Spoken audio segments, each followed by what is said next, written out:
নমস্কার বন্ধুরা, বিনার জগতের সকল বন্ধুদের অনেক অনেক ভালোবাসা শুভেচ্ছা জানিয়ে বাড়ি চলে এসেছি কাজের থেকে। 10টা বেজে গেছে, তারপরে বাড়িতে এসেছি। এসে এই আমাদের বাড়ির পাশে একটা বাচ্চা, 5 বছরের বাচ্চা, খুব অসুস্থ, ক্যান্সার হয়েছে, ধরা পড়েছে। বন্ধুরা, খুবই দুঃখজনকের ঘটনা। তো গরিব মানুষ, দিন আনা দিন খাওয়া, বুঝেছেন। সেই বাচ্চার জন্য খুবই মানুষের ছোটাছুটি করছে পয়সা কড়ির জন্য। তো সেই কথা বলতে বলতে কালকে নিয়ে যাবে, কল্যাণীতে নিয়ে গেছিল, কলকাতাতেও নিয়ে গেছিল, সবাই ঘুরিয়ে দিয়েছে। এবার কালকে বোম্বে নিয়ে যাবে ক্যান্সার হাসপাতালে। সেখানে সব টাকা পয়সা তুলে দিয়েছে, কিছু টাকা উঠেছে। দিয়ে কালকে রাত 8টায় ট্রেন হাওড়া থেকে চিকিৎসা করতে যাবে বোম্বে। সেই নিয়ে আমাদের খুবই মন মেজাজ খারাপ, জানেন বন্ধুরা। দেখা যাক, ঠাকুরের কাছে সবসময় প্রার্থনা করছি যেন মিরাক্কেল হয়। ওর যেন বোম্বে গিয়ে যেন রিপোর্টে যেন কোনো রোগ যেন না হয়, অসুস্থভাবে যেন ও ঘুরে আসে, এই কামনা করছি। তো বন্ধুরা, আপনারা সবাই প্রার্থনা করবেন যেন বাচ্চাটা যেন সুস্থ সবল হয়ে ঘুরে আসে বাড়িতে। তো বন্ধুরা, আজকে আমি একটা বাড়িতে নতুন রেসিপি করছি। সেটা হচ্ছে আজকে ডিম, ধনেপাতা, সয়াবিন দিয়ে আজকে এগ পোলাও করব। তার জন্য আমি চাল নিয়ে নিয়েছি, বিরিয়ানির চাল। 2টো ডিম নিয়ে নিয়েছি, এখানে সয়াবিন নিয়ে নিয়েছি, আলু কেটে নিয়েছি, আর এখানে কাঁচা লঙ্কা আর ধনেপাতা নিয়ে নিয়েছি। আর ডিমটা ভুজিয়া করার জন্য আমি পেঁয়াজ কেটে নিয়েছি। আর সয়াবিনটা আমি সেদ্ধ করে নেব, আলুটা আমি ভেজে নেব। তো আর কাঁচা লঙ্কা দিয়ে ধনেপাতা দিয়ে আমি পেস্ট করে নেব। ধনেপাতাটা পেস্ট করে, আজকে ধনেপাতাটা অল্পই হয়েছে, চালটা অল্প, আরও ধনেপাতা লাগতো। যে জলটা লাগবে সেই জলটা বের করে নিয়ে ছাঁকড়াটা ফেলে দেবো। ধনেপাতার যে জলটা, ওইটাই আমার লাগবে। গ্রিন কালারের হবে পোলাওটা। তো এগ পোলাও আমি আজকে করছি। আমরা যেমন বিরিয়ানি পোলাও খাই, মোরগ পোলাও কিন্তু তৈরি হয়, ওটা আমরা কিনে খেয়েছি, খুবই ভালো লাগে খেতে। আর আজকে আমি বাড়িতে করছি এগ পোলাও। তো দেখতে থাকুন আমার ভিডিওটা প্রথম থেকে শেষ অবধি। ভিডিওটা ভালো লাগলে সঙ্গে থাকবেন। তো বন্ধুরা, ধনেপাতা আমি ধুয়ে পরিষ্কার করে ধুয়ে নিয়েছি, পেস্ট করে নিই। সয়াবিনটা সেদ্ধ করে নিই, আলু সয়াবিনটা সেদ্ধ করে নিই, আর এটা পেস্ট করে নিই। তো বন্ধুরা, সয়াবিন আর আলুটা আমার সেদ্ধ হয়ে গেছে, নামিয়ে দিচ্ছি। ফ্রাই প্যানটা গরম হয়ে গেছে, আমি সাদা তেল দিচ্ছি। আজকের পোলাওতে আজকে আমি কোনো কিছু মশলাপাতি কিচ্ছু দেব না। আমি জাস্ট এগুলো ভেজে নেবো, সয়াবিনটা ভেজে নেবো, আলুটা ভেজে নেবো, ডিমটা আমি ভুজিয়া করে নেব।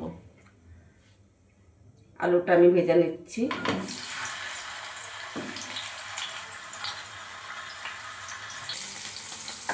সয়াবিনটা আমি ভেজে নিচ্ছি, আলু ভাজা হয়ে গেছে।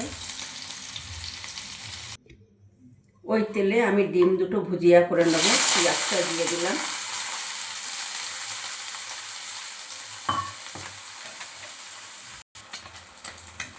ডিমটা আমি একটুখানি লবণ দিচ্ছি, লবণ দিয়ে ভেজে নিচ্ছি।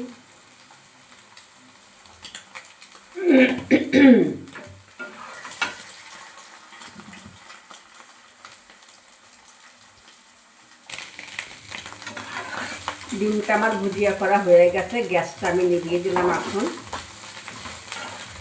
আমি বিরিয়ানির চালটা ভালো করে ধুয়ে নিয়ে আসি। তো বন্ধুরা, চালটা আমি ধুয়ে নিয়ে এসেছি। এই যে খুব সুন্দর চালটা, লম্বা লম্বা, ধনেপাতা আর কাঁচা লঙ্কা পেস্ট করে নিয়েছি। আমি এই ছাঁকটির মধ্যে দিয়ে জলটাকে ছেঁকে নেব।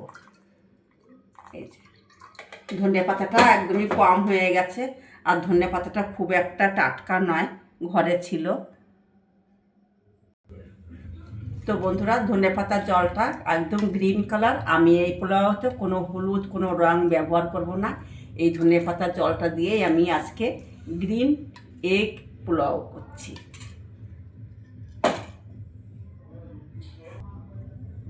তো বন্ধুরা, প্রথমে আমি দুটো তেজপাতা নিয়ে নিচ্ছি, একটু গোটা গরম মশলা দিয়ে দিচ্ছি, ধুয়ে রাখা চালটা আমি দিয়ে নিচ্ছি,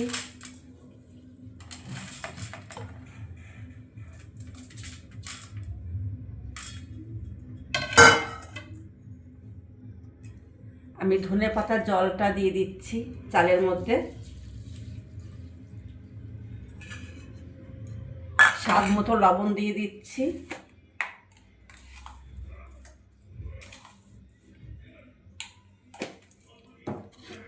আলু আর সয়াবিনটা আমি দিয়ে দিচ্ছি,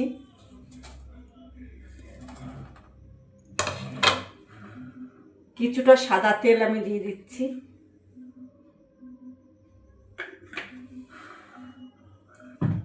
এবার এটা আমি হাতে মেখে নেব।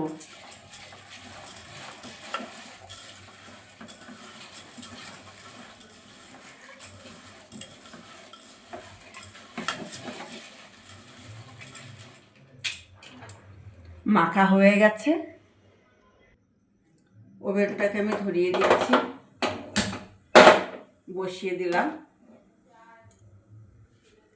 আর ধনেপাতা পেস্টের মধ্যে জল দিয়ে আর একবার ধুয়ে আমি জলটা বের করে নিলাম, এটাকেও দিয়ে দিচ্ছি।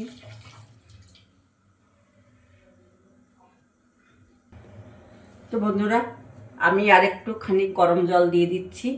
আমি এই যে পরিমাণ মতন জলটা দিয়ে দিলাম, এই জলেতেই আমার পোলাওটা হয়ে যাবে। আমি ঢাকা দিয়ে দেবো। দেখুন কেমন গ্রিন, একদম সবুজ রঙটা হয়েছে। আমি গ্যাসটা কমিয়ে আমি ঢাকা দিয়ে দেবো। এই ঢাকা দিয়ে দিলাম, গ্যাসটা কমিয়ে দিলাম, অল্প আছে হবে। তো বন্ধুরা, আমার এক পোলাওটা অনেকটাই হয়ে গেছে, নামিয়ে দেবো একটু পরে, আর 2 মিনিট হবে। দেখেছো তো বন্ধুরা, বলছি এটা আমার একদম গ্রিন কালার হবে। আমার ধনেপাতাটা কম হয়ে গেছে দেখে রঙটা আসেনি। আমি ডিম ভুজিয়াটা দিয়ে দিচ্ছি,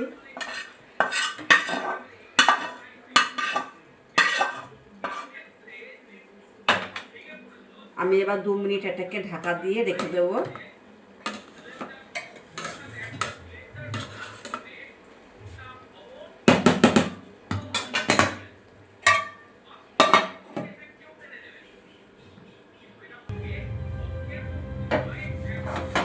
তো বন্ধুরা, আমার এগ পোলাও হয়ে গেছে, গ্যাসটা আমি নিভিয়ে দিচ্ছি।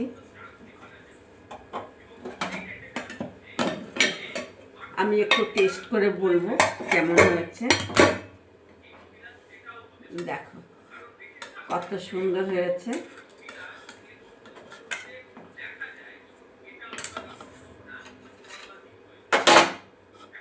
একদম পুরো ঝরঝরে হয়েছে।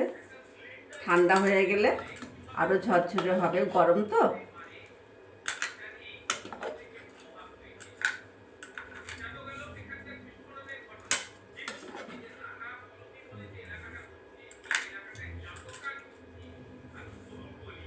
এরকম ধরনের খাবার আপনারাও ঘরে অবশ্যই করবেন, দেখবেন খুবই ভালো লাগবে।